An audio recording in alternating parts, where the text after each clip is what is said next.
मित्रों, अभी तक आपने जिया जिनके साथ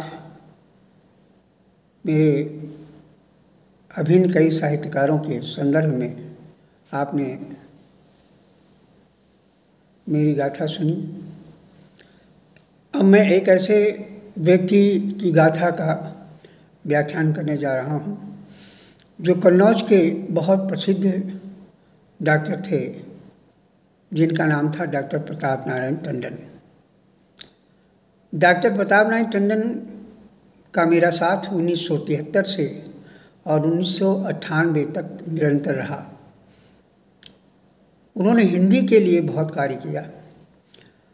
वो कहा करते थे, मैं हिंदी के सेवकों का सेवक हूँ, और हिंदी से तन मन धन से उन्होंने कार्य किया। और उस समय उस काल में पूरे भारत में सबसे ज़्यादा कन्नौज की हिंदी सेवा का विस्तार से वर्णन आता था।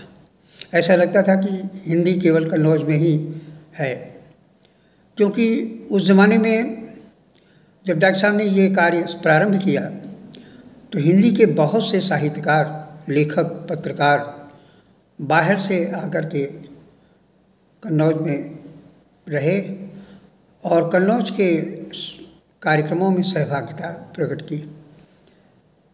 तो मेरा मानना था कि वो हिंदी के तीर्थ हैं, और मैं डॉक्टर प्रताप नारायण टंडन को एक घाट मानता था तीर्थ का, जहाँ हम सब साहित्यकार उनके सानिध्य में उतरकर उनसे विचार विमर्श करते रहते थे। आइए, डॉक्टर प्रताप नारायण टंडन जो कन्नौज के बहुत प्रसिद्ध डॉक्टर थे, उनकी चर्चा विस्तार से आपके साथ साझा कर रहा हूँ।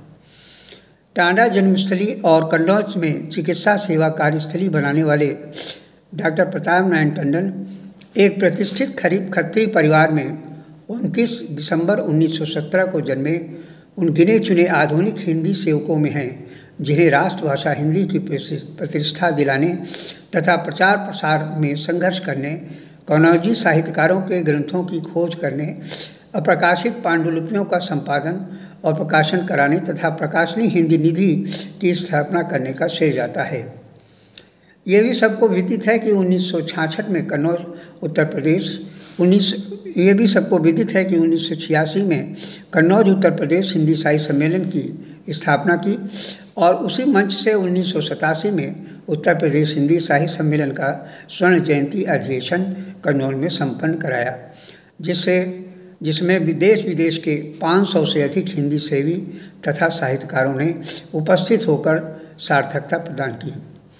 अचानक उत्तर प्रदेश हिंदी साहित्य सम्मेलन, प्रकाशनी हिंदी निधि एवं संवेद पत्रिका के इस महान प्रेरणादायक व्यक्तित्व के क्रांति दृष्टा संस्थापक, निर्माता, युग प्रवर्तक डॉक्टर प्रताप नारायण टंडन के दिवंगत होने के साथ 14 जुलाई 1998 का दिन हम सब हिंदी वासियों, हिंदी सेवियों और साहित्यकारों के लिए चिर स्मरणीय हो गया। भारतीय संस्कृति और सभ्यता को विश्व के कोने कोने में यायावर बनकर गुंजाने का दायित्व अपने कंधे पर लादकर वाहक का कार्य करने वाले इसी दिन जाना राष्ट्रभाषा हिंदी के इतिहास में एक स्वर्णिम काल का अंत है। हिंदी के कर्मठ प्रहरी ने आकस्मिक समाधि ली और भावी पीढ़ी के लिए गौरव निधि बनकर सबके हृदय में गूंजती पगध्वनियों की तरह समा गए, जो आज भी विश्व मानवता और विश्व बंधुत्व का मंत्र फूंकते हुए आकर्षण का केंद्र बनी हुई है। वे गए नहीं बल्कि सार्वभौमिक हो गए और वर्तमान एक धरोहर अनमोल धन के रूप में प्राप्त हुए। उन्हें विस्मित करना अपने को विस्मित करना है, क्योंकि वह हिंदी की प्रगति और समृद्धि के शिखर थे और रहेंगे। मुझे याद आती है उनकी वह बात, जब एक बार वह मुझसे बोले कि मैं हिंदी के सेवकों का सेवक हूँ। मैं मुस्कुराया तो समझे कि मैं व्यंग्य में मुस्कुरा रहा हूँ। वो अपनी चिर परिचित शैली में सफाई देने लगे कि भाई, मैं तो हिंदी सेवकों, साधकों, मनीषियों के चरणों में बैठकर हिंदी की सेवा करना चाहता हूँ। अमेरिका प्रवास के दौरान एक पत्र में उन्होंने मुझे लिखा कि इटली में उदीनो शहर के निवासी डॉक्टर तैसी तोरी ने वाल्मीकि रामायण पर पहला हिंदी शोध ग्रंथ प्रस्तुत किया है। उन्हीं की जन्मभूमि की माटी अपने माथे पर लगाने 20 जुलाई को इटली जा रहा हूँ। ऐसे थे उस महान विभूत के विचार, स्वभाव तथा बातें जो कल तक जनता जनार्दन का कंठहार थी, आज स्वर्णिम आधारशिला का सामान्य प्रतीक है। 15 अगस्त 1983 को मास्को से मेरे नाम उनका एक पत्र मिला। प्रिय सुशील राकेश, आज मास्को से रवाना हो रहे हैं। बहुत कुछ देखा, बहुत कुछ समझा। छोटे से पत्र में क्या क्या लिखें। यह तो यात्रा की स्मृति का एक पोस्ट कार्ड है जो तुम्हें आने वाले समय में याद दिलाता रहेगा। एक अदना सा व्यक्ति कहाँ कहाँ घूम आया जो अपने अनुभव बांटना चाहता था पर बांट न सका। उनकी आत्मा जागृत थी। वह समझते थे कि मेरी सारी लोकप्रिय भावनाएं, ओजस्वी उद्गार, अनुभव का उज्ज्वल प्रकाश स्तंभ सब कुछ मेरे साथ चला जाएगा। और यही हुआ कि सड़क दुर्घटना में वह कर्तव्यनिष्ठ अविजेय प्रहरी हम सबको अतिशय गरिमा प्रदान करता हुआ पार्थिव हो गया। ये सब बातें डॉक्टर टंडन ने जो लिखी उसमें मैं अभिभूत रहा। और उनकी विदेश यात्रा का वर्णन मैंने फिर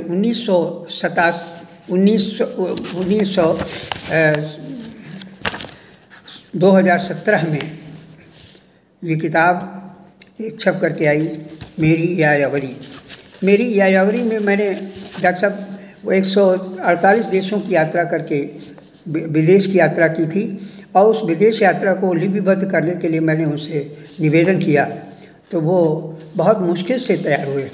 और तैयार होने के बाद उन्होंने मुझसे कहा कि आप लिख रहे हैं लेकिन इसे प्रकाशित नहीं कराएंगे क्योंकि मैं प्रचार प्रसार में विश्वास नहीं रखता। फिर भी वो मैं उनसे पीछे लगा रहा और अंत में उन्होंने वो विदेश यात्रा का पूरा विवरण उन्होंने लिखवाया जिसे राजीव टंडन ने प्रकाशनी निधि से मेरी यायावरी करके पुस्तक को छापा।